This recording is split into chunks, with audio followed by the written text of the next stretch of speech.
Gestante de 24 años de edad. O sea, una mujer joven, edad fértil de 38 semanas, es decir, está al término del embarazo. Es una mujer en edad fértil, joven, que está al final del embarazo, acude a emergencia. Esta es la distinción, acude a emergencia. Ya no es como la otra pregunta, ¿no? Porque presenta lo siguiente, contracciones uterinas. Presenta contracciones uterinas, serán de parto, tal vez. Y en el examen obstétrico, cuando me dicen examen obstétrico es que le han hecho su maniobra de Lopo, la altura uterina y está en rango de normalidad. Acá viene la discusión. Presión de 145/90. Presión de 145/90. Por lo que hemos definido ya en la pregunta anterior, este es un valor definitivamente patológico. No hay proteinuria.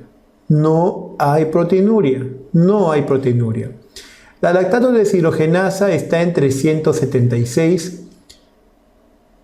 El TGO está en 23 y las plaquetas en 176.000. 176.000. ¿Cuál es el diagnóstico más probable? Bien, hasta hace un rato yo les hablaba acerca de la preeclampsia y ahora vamos a tocar este grupo. Yo les decía de la preeclampsia que tiene las siguientes definiciones, ¿sí? La preeclampsia sin signo de severidad y la preeclampsia con signos de sin signo de severidad con signo de severidad. Este grupito es el que encierra mucha morbilidad materno-perinatal. Entonces vamos a disgregarlo. Preeclampsia con signo de severidad, o lo que es antiguamente se decía preeclampsia severa. Cuando digo antiguamente, haciendo un poquito de remembranza de esta entidad, en mi época, hace 20 años atrás, cuando era interno de medicina, estudiante de medicina, se nos recalcaba que la preeclampsia era un síndrome que tenía como característica 3 elementos, la tríada de la preeclampsia. Se hablaba que la preeclampsia era una tríada que estaba básicamente conformada por la hipertensión, la proteinuria y el edema. La hipertensión, proteinuria y edema. Esto en el tiempo se ha definido en aras de buscar criterios clínicos que sean mucho más, si no son objetivos, rápidos para establecer esta entidad, su diagnóstico, su aproximación diagnóstica, porque señores, esta entidad mata, es la que tiene, ya les mencioné, una de las primeras altas tasas de muerte materna en los ámbitos ciudad, como países. Está en la segunda causa en nuestro país. Entonces, teniendo una definición pues rápida, oportuna, de tamizaje de entrada, podemos minimizar el desarrollo de esta entidad terrible. Bien, la definición en el tiempo cambió y se sacó al edema. El edema conformaba casi las 2/3 partes, el edema se veía casi en las 2/3 partes de las gestantes y no siempre era patológico. Salió el edema. Nos quedamos con proteinuria e hipertensión. Recientemente, del año 2013, la proteinuria ha perdido peso para establecer criterios de preeclampsia con criterio de severidad. ¿Por qué razón? Porque se ha visto que la proteinuria llega a ser una complicación o una afectación de la enfermedad en mediana o larga data de instalación. Se ha visto que la proteinuria llega a ser una complicación a mediana o larga data de esta entidad de la preeclampsia. Por tanto, la proteinuria ya no es un criterio de entrada indispensable en la emergencia, en establecer el diagnóstico de emergencia. Y aquí no los quiero confundir, porque hace un rato les decía que sí, que la proteinuria, ¿no? Lo que pasa es que muchas veces la proteinuria no siempre es una prueba disponible en los establecimientos de salud. No es una prueba disponible, no solo porque no se haga la prueba, sino porque también esta prueba demanda un tiempo. Recuerden que la definición dice juntar la orina por 24 horas. 24 horas. Y dígame, cuando llega un caso de severidad con convulsión, con eclampsia, ¿vamos a esperar 24 horas? Muchas decisiones se toman en la marcha y son rápidas. Por tanto, para efectos de definición diagnóstica y tratamiento, la proteinuria no me ayuda en nada, no me ayuda en la decisión rápida. Mucho se habla del valor del examen completo de orina. A la par que la proteinuria, un examen de orina donde pueda determinar si hay proteínas presentes en una, dos, tres cruces, puede ser mucha utilidad. Esas pruebas se conocen como tiras reactivas o lab stick o dipstick. Están dentro del pool de pruebas que se tiene que pedir, pero insisto, no es que la proteinuria no valga, sino es que es una prueba que para efectos de definición en una emergencia no es lo más urgente. Yendo al tema de la preeclampsia con criterio de severidad, quiero mencionar lo siguiente, que la preeclampsia tiene definiciones bastante interesantes. Se dice que es una preeclampsia con criterio de severidad o preeclampsia severa aquella hipertensión de inicio reciente,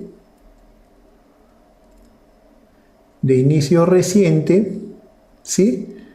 Hipertensión de inicio reciente en la cual con o sin proteinuria, ya te mencionó que la proteinuria no es un requisito indispensable en ese momento, Entonces, la hipertensión de inicio reciente asociada sin proteinuria, en la cual va a haber más cualesquiera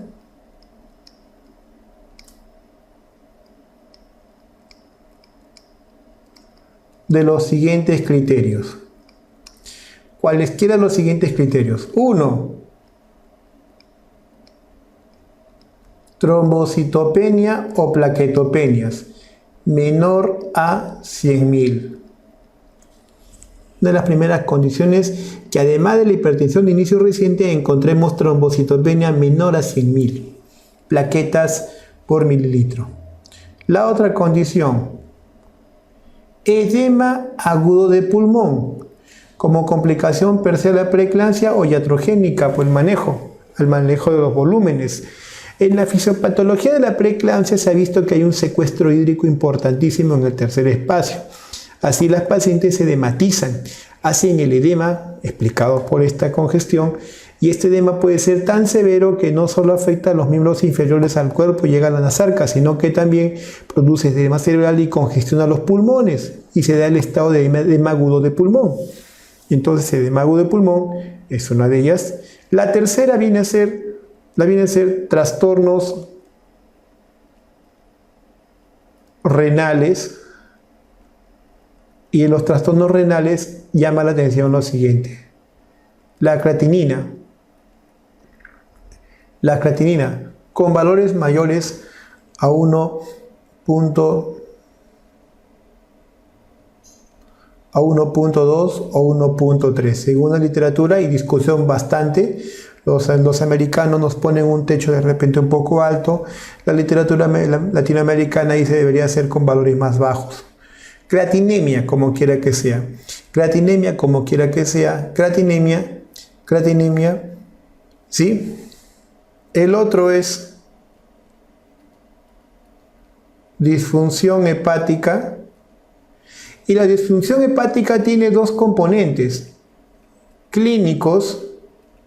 Ahí está la epigastralgia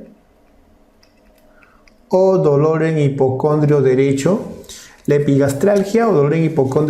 Cuando hay una disfunción hepática importantísima que tenga que ver con un edema de hígado, con microhemorragia hepática y tensionamiento de la cápsula de Gleason, inminencia ruptura uterina, a ese extremo puede llegar cuando el hígado se congestiona. Puede estar tan tenso que puede haber una rotura hepática.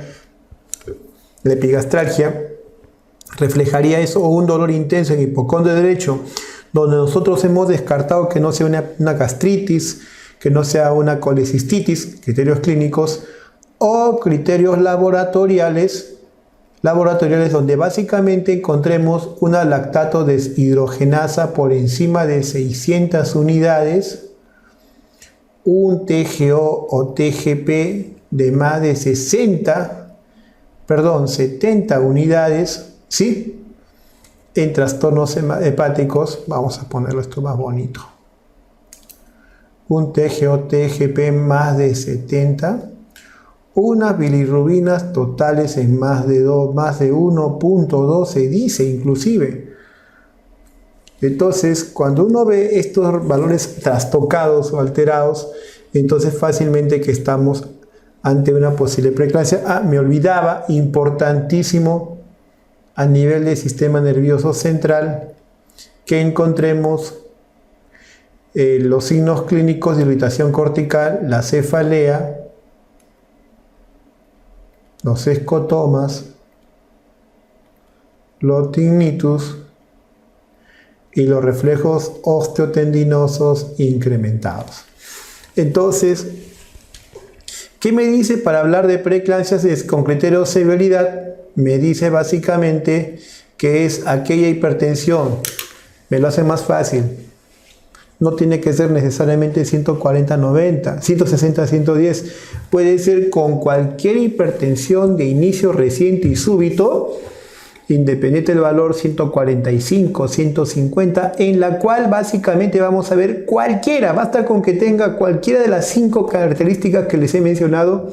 Plaquetopenia menor a 100.000, edema agudo de pulmón presente, valor de creatinina más de 1.2, 1.3, disfunción hepática, ya sea clínico porque se queja de epigastralgia o un dolor en hipocondrio derecho, que hemos descartado otras patologías de tracto digestivo por decir, o que tenga laboratoriales mayor a la LDH 600, TGO, TGP más de 70, o bilirrubina total más de 1.2, disfunción hepática, o que tenga afectación de la quinta disfunción del sistema nervioso central, como es cefalea, escotomas, tinnitus e hiperreflexia. Si tiene cualquiera de esas 5 asociada a la hipertensión de inicio reciente, debo pensar yo en preeclampsia con criterios de severidad. Hecha esta aclaración, entonces volvemos a la pregunta, ya tratando de orientar las respuestas. ¿Cuál será la respuesta? Preeclampsia leve. ¿Alguien está de acuerdo con que sea preeclampsia leve? Yo diría que no, por ninguna razón. La preeclampsia leve no apunta por estos hallazgos. Acá tenemos la hipertensión. La hipertensión, no hay proteinuria, la LDH está ok, la TGO está ok, ¿sí? La plaqueta está en 176.000. Entonces, ¿de dónde me agarro para hablar de este trastorno? Las plaquetas están bordeando. ¿Será una preeclampsia leve? Tiene más de preeclampsia leve. ¿Será una preeclampsia severa?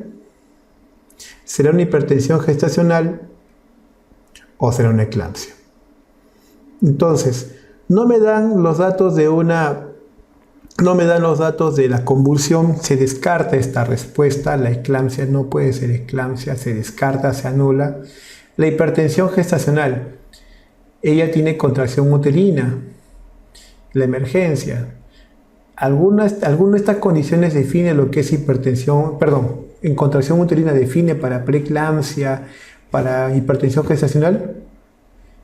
No, no hemos hablado de contracción uterina. Sin embargo, debo mencionar lo siguiente, que la preeclampsia severa algunas veces se asocia a lo que es DPP. De hecho, el 30-40% de los DPPs se asocian a preeclampsia con criterio de severidad. Entonces, la respuesta sería más acorde a quién? A una hipertensión gestacional. A una hipertensión gestacional.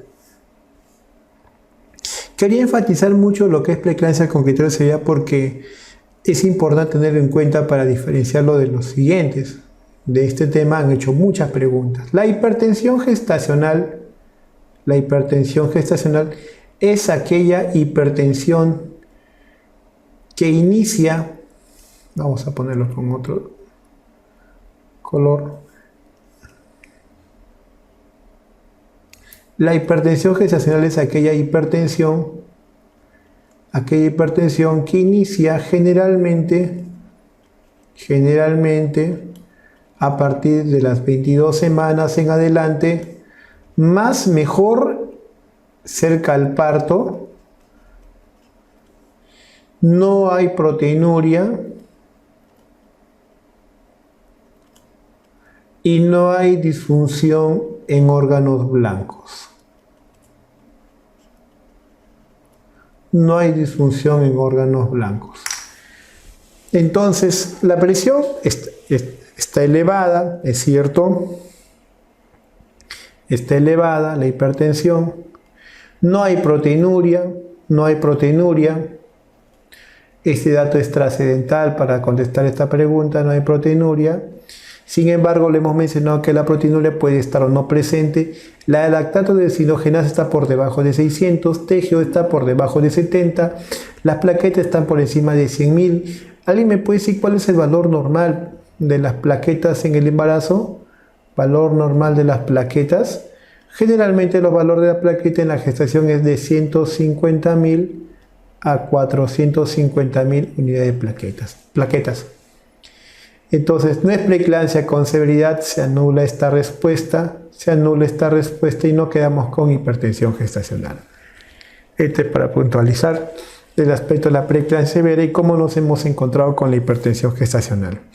Una cosa importante entonces, señores, que la hipertensión gestacional, si bien es más de 140/90 y que inicia generalmente después de las 22 semanas, mucho más frecuente cerca del parto, al momento del parto y que resuelve espontáneamente, no hay proteinuria, no hay disfunción en órgano blanco. Esta hipertensión gestacional es una de las formas más frecuentes de trastornos hipertensivos del embarazo que mejoran dramáticamente. Bien, vamos a la siguiente pregunta.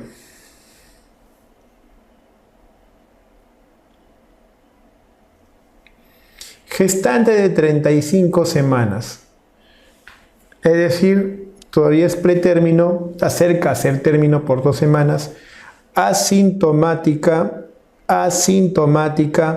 estará en relación pues a los signos de alarma, asintomática, cesárea hace 2 años.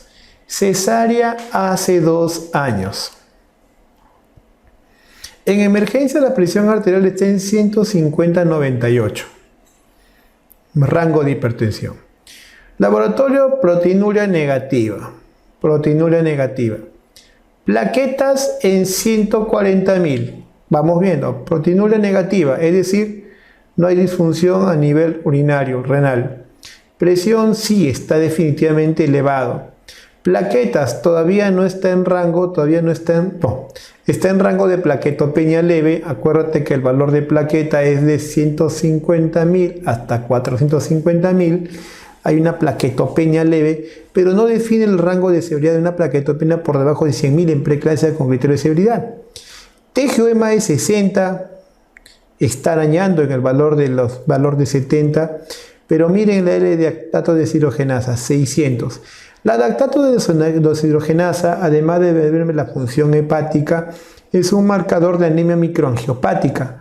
Uno de los fenómenos que se ve preeclampsia severa es la hemólisis, ¿sí? Hemólisis y anemia microangiopática secundaria a esta hemólisis, donde se va a ver reflejado por la elevación de la lactato desidrogenasa.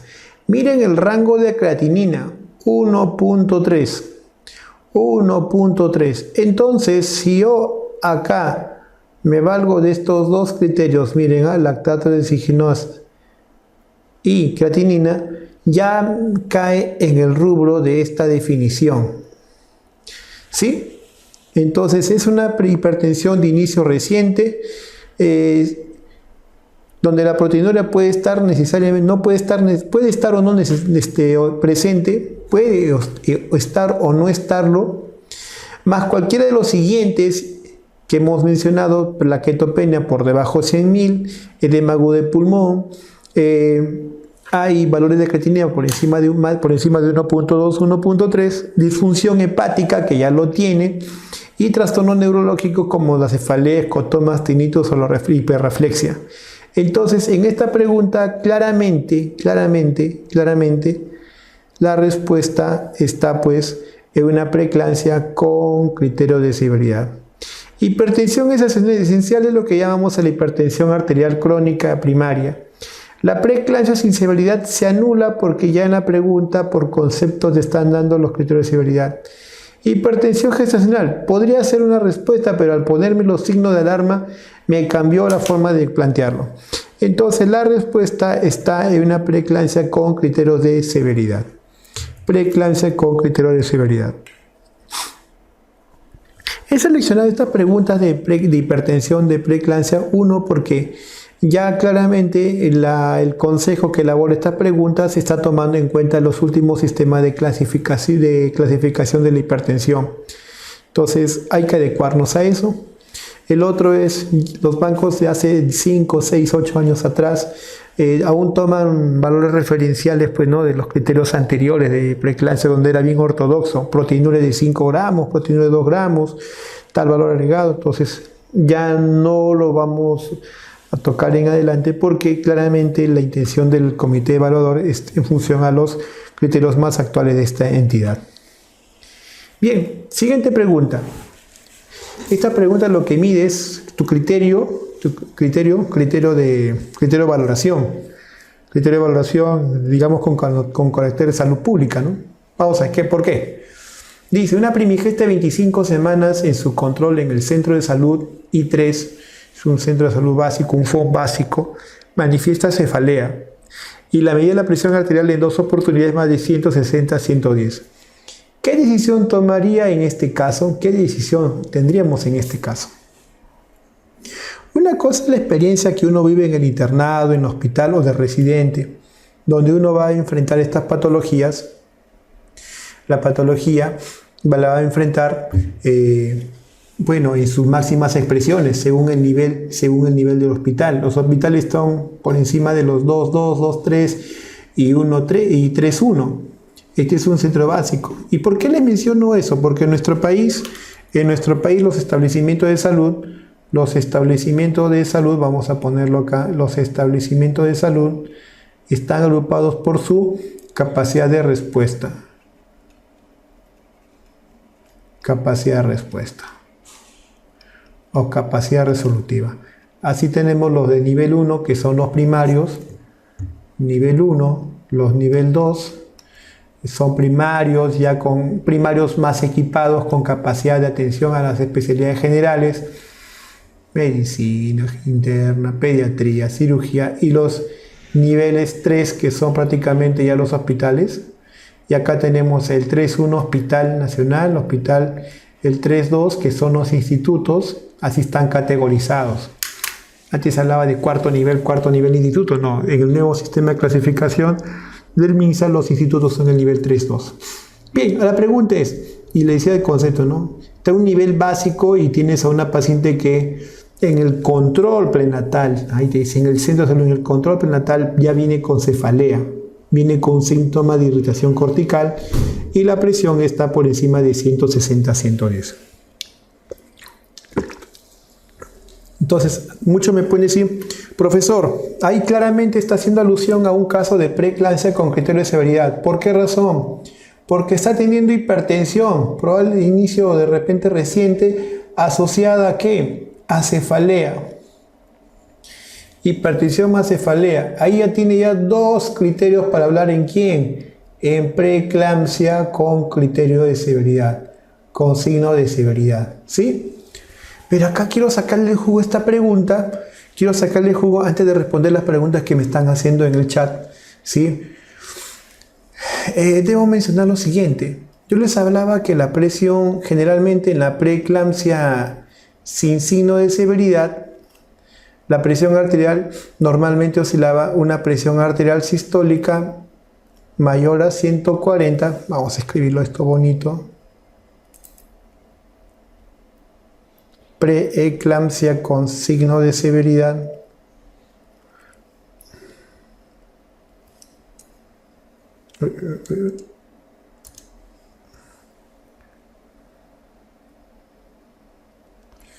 en la preeclampsia con signo de severidad tenemos una presión arterial sistólica menor a 160, pero mayor o igual a 140, ¿sí? Y la presión arterial diastólica es menor a 110, pero mayor a 90. Esos son los rangos de presión arterial que hay que tener en cuenta para una presión, digamos, leve, ¿no? Una sistólica menor a 160, pero mayor o igual a 140, criterio de entrada. Y diastólica mayor o igual a 90, pero menor a 110. Es un criterio de entrada para lo que es preeclampsias sin signo de severidad. En el caso de la preeclampsia con signo de severidad es hipertensión de inicio reciente.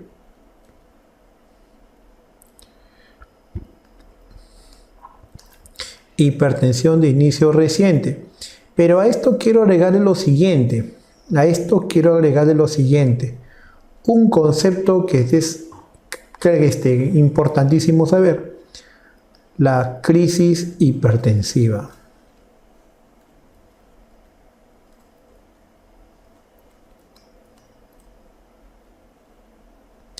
Por crisis hipertensiva se entiende aquel rango de hipertensión patológico, pero que es capaz de producir complicaciones severísimas. Una crisis hipertensiva puede producir encefalopatía hipertensiva, ¿se entiende? Un cuadro terrible de cefalea desde opresiva, pulsátil, la cabeza le va a explotar, ¿sí? Encefalopatía. Eso puede llevar a DCB, un DCB hemorrágico.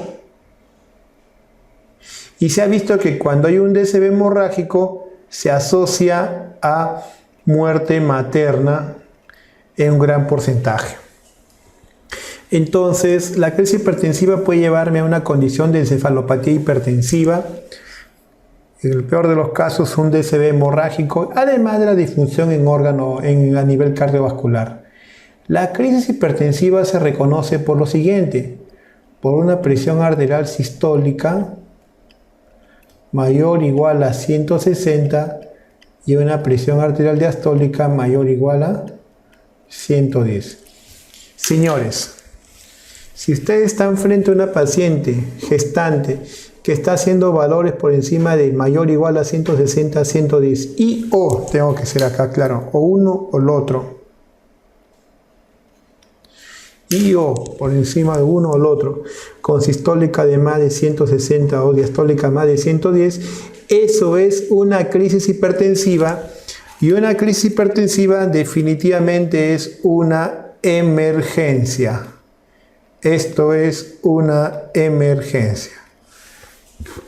Una crisis hipertensiva entonces es una verdadera emergencia, puede ser una catástrofe, porque puede venir a encefalopatía, una encefalopatía tremenda, bárbara, puede llegar a un DCB hemorrágico con el riesgo de muerte materna, y esto se define por una presión arterial sistólica mayor o igual a 160 o una diastólica mayor o igual a 110. Entonces, frente a una crisis hipertensiva urgente,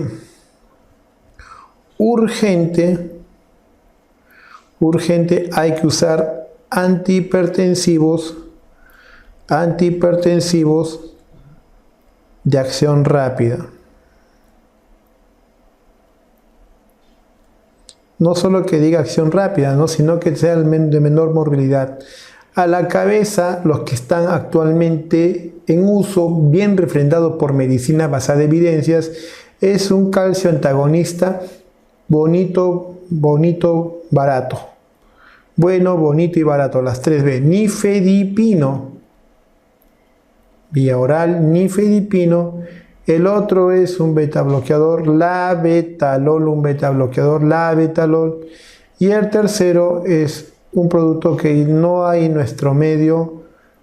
Era muy comentado su beneficio, sin embargo era muy brusco en producir la hipotensión, la hidralazina. Entonces, frente a una crisis hipertensiva como en este caso, donde la paciente dice que tiene cefalea y la presión está en más de 160 a 110, entonces estamos frente a una verdadera emergencia. Esto es una crisis hipertensiva que puede hacer no solo encefalopatía, sino un DCB hemorrágico o falla cardíaca.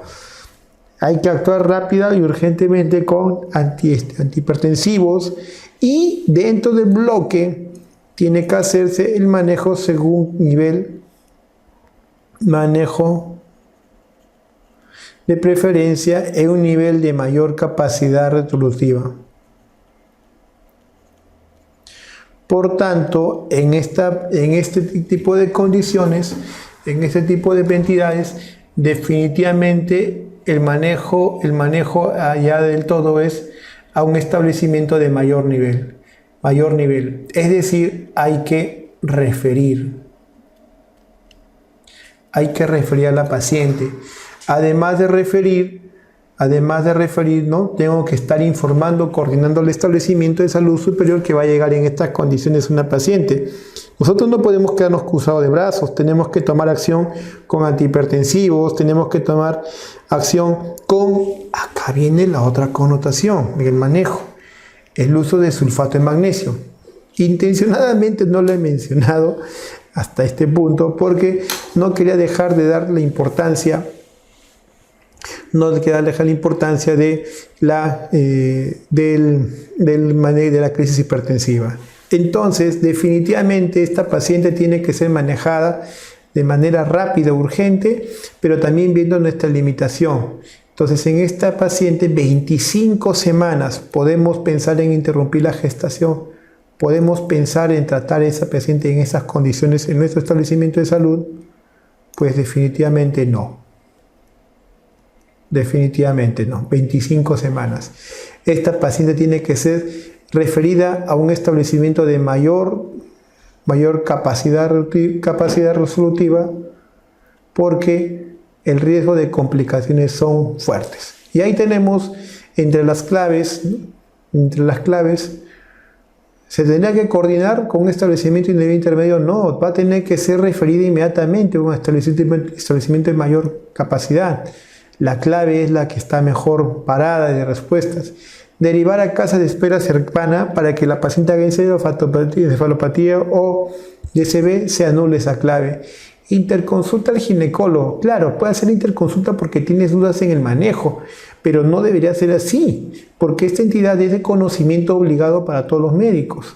Yo creo que esta respuesta está redundante y frente a la clave A, definitivamente la clave A es la que claramente es la mejor respuesta. Referir a un establecimiento obstétrico de mayor nivel. ¿Sí? Entonces, ahí tenemos la respuesta de esta pregunta, la clave A. La clave A. Bien, como comentario para reforzar la idea y las preguntas que me hacen, la eclampsia, Panamá Quiñones me hace la pregunta, si la eclampsia también incluye el coma. Sí, por definición, la eclampsia les decía que la presencia de convulsiones tónico-clónicas en una gestante asociada a hipertensión a preeclampsia. La eclampsia, vamos a ponerlo de un color diferente.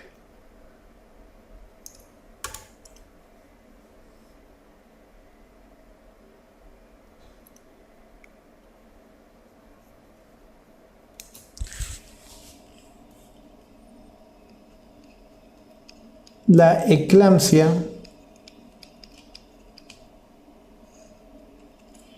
es la presencia de convulsiones tónico-clónicas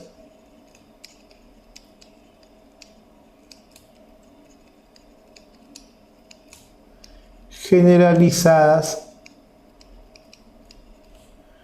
en una gestante o puérpera con preeclampsia o hipertensión. ¿Se entiende? Preeclampsia, hipertensión. ¿Sí? A esta definición también se le agrega lo siguiente: la presencia de coma o trastorno del sensorio. No es una definición que lo pongan siempre en los textos, es definición de Descartes. Se supone que una paciente que viene con un estado de sensorio afectado, ya viene comatosa, presumiblemente la paciente pues no está haciendo pues una eclampsia. Eso es para responder a Panamá Quiñones. Después Salazar Flores me dice: doctor, si se soluciona el cuadro hipertensivo, ¿ya no se termina la gestación? No, no es así. No es así. El dogma, aquí lo voy a puntualizar. El dogma del tratamiento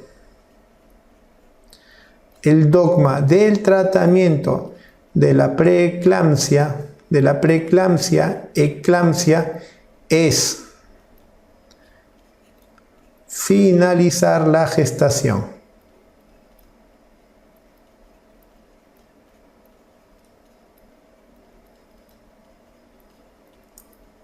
Aunque tú mejores la presión arterial, aunque tú controles aunque tú controles la presión arterial en la preeclampsia, la controles, mejore, no es que esté mejorando la enfermedad. Hay que entender que la preeclampsia tiene un derrotero. Conforme va avanzando la gestación va generando más insuficiencia placentaria. De hecho, la insuficiencia placentaria tiene como primera causa de lejos a la preeclampsia la incapacidad de que la placenta pueda adecuadamente perfundir al feto con oxígeno y traer el CO2. Entonces, uno de los problemas terribles de esta entidad es que en el tiempo va de alguna manera a producir daño en el feto, va a llevar a una insuficiencia placentaria que se refleja en restricción de crecimiento intrauterino, en óbito fetal, en oligohidramnios, ¿sí? En DBP puede ser grave. Entonces, esta entidad no puede dejar que ya mejoró la presión arterial, ya no tiene cefalea, dejemos que avance. No es así. El tratamiento definitivo es finalizar la gestación. Ahora, el tema de discusión es ¿en qué momento termina la gestación? Hágase cuenta que, como esta pregunta, ¿no? En la pregunta de 25 semanas, a las 25 semanas yo le puedo decir, bueno, me han enseñado que tiene que terminar la gestación para que la preeclampsia revierta. ¿Le vamos a dar a esa señora con 25 semanas de embarazo la opción de una cesárea, de un parto vaginal? No, porque el producto es inviable. Entonces tiene su consideración el culminar el embarazo. Si bien el culminar el embarazo es el tratamiento final definitivo de la preeclampsia, hay que tener en cuenta también otros aspectos, la prematuridad. Malísima suerte, ¿no? Se tiene que interrumpir la gestación y el producto nace para que esté un ventilador mecánico y que tenga secuelas tremendísimas. ¿Sí? Puede ser el primer hijo o el intento que ha pegado después de tantas pérdidas que ha tenido una pareja. Entonces son consideraciones que hay que tener en cuenta, además de la capacidad de respuesta del establecimiento de salud. No es lo mismo el parto, el nacimiento de un prematuro, ¿qué les digo yo? En mi hospital, en el Hipólito Unanue, que tenemos un techo de vida en 29 semanas, con respecto al Johns Hopkins, ¿no? Que tiene su espectro de sobrevida a las 23 semanas. Entonces, la capacidad de equipamiento, infraestructura, personal entrenado, el expertise profesional van a variar de cada establecimiento, de cada ámbito, realidad geográfica. Entonces, no siempre podemos decir, claro, el dogma es terminar la gestación, pero ¿en qué momento, pues, si está en esta condición de prematuridad, qué hacemos? Y ahí es donde entra la discusión del tratamiento, ¿no? La discusión del tratamiento definitivo, hasta qué punto puede ser la solución. Así que el hecho de que le des antihipertensivos, que le des sulfato de magnesio y con eso mejore, se controla la presión arterial, no te está diciendo que la enfermedad de la preeclampsia va a mejorar. La preeclampsia va a seguir avanzando, lenta o rápidamente, y puede llevar pues al derrotero que les hablaba, ¿no? Ahora, en algún momento lo que hacemos con toda la medicación es darle una ventana para que la mejor incubadora que tiene el bebé, que es el vientre materno, le permita crecer. Pero cuando esa mejor incubadora comienza a fallar, insuficiencia placentaria, se tendrá que sacar al feto del útero. Bien, la pregunta que me hace Oyage: ¿cuándo se usa metildopa para el control de presión arterial en gestantes? Les he hablado de las crisis hipertensivas. Y el gran valor que tienen pues esos antihipertensivos de acción rápida y de primera línea, que es el nifedipino, la betalol y hidralazina. Sin embargo, en la otra entidad ambulatoria que es la preeclampsia sin signo de severidad, ¿sí? Sin signo de severidad, si no tiene valores de hipertensión elevados, no es necesario darle estos medicamentos. Su uso es más que todo arbitrario o considerando la necesidad del cuadro, pero sí en las hipertensiones arteriales crónicas, donde sí hay necesidad de usar estos medicamentos. Hágase cuenta, una gestante que ha empezado su control de embarazo la semana 12 y está tomando ya enalapril, IECA, enalapril, captopril, o está tomando algún medicamento tipo pues losartán, vasartán, amlodipino, nimodipino. Entonces la pregunta es ¿qué antihipertensivo puedo emplear en ella? Y en ese contexto, todos estos medicamentos que les he mencionado, IECAS, enalapril, captopril, el amlodipino, nimodipino y otros medicamentos más, no son de primera línea en la gestante en hipertensión arterial crónica. El medicamento de elección es la metildopa. La metildopa es el antihipertensivo de acción de elección en el manejo de pacientes hipertensas crónicas que se requiere para controlar la presión arterial y en algunas circunstancias en los pacientes pues, con preeclampsia leve, o algunos colegas habrán visto que lo emplean adicionando la preeclampsia con signo de severidad. Pero si hablamos de crisis hipertensiva, no es el medicamento de elección. Entonces la pregunta que me hace Oyage, que cuando se usa metildopa para el control de presión arterial en gestantes, lo hacemos básicamente en hipertensión arterial crónica y en algunos casos seleccionados de hipertensiones de preeclampsia sin signo de severidad, buscando también pues controlar la presión arterial. Y ahí viene otro detalle, cuando hablamos de que está controlada la presión arterial. Tenemos que llevarla a 90-60, 100-80. ¿Cuál es el punto de corte para yo seguir usando antihipertensivos? ¿Hasta cuándo le voy a dar? ¿Sí? ¿Hasta cuándo le voy a dar? Entonces ahí vienen muchas consideraciones.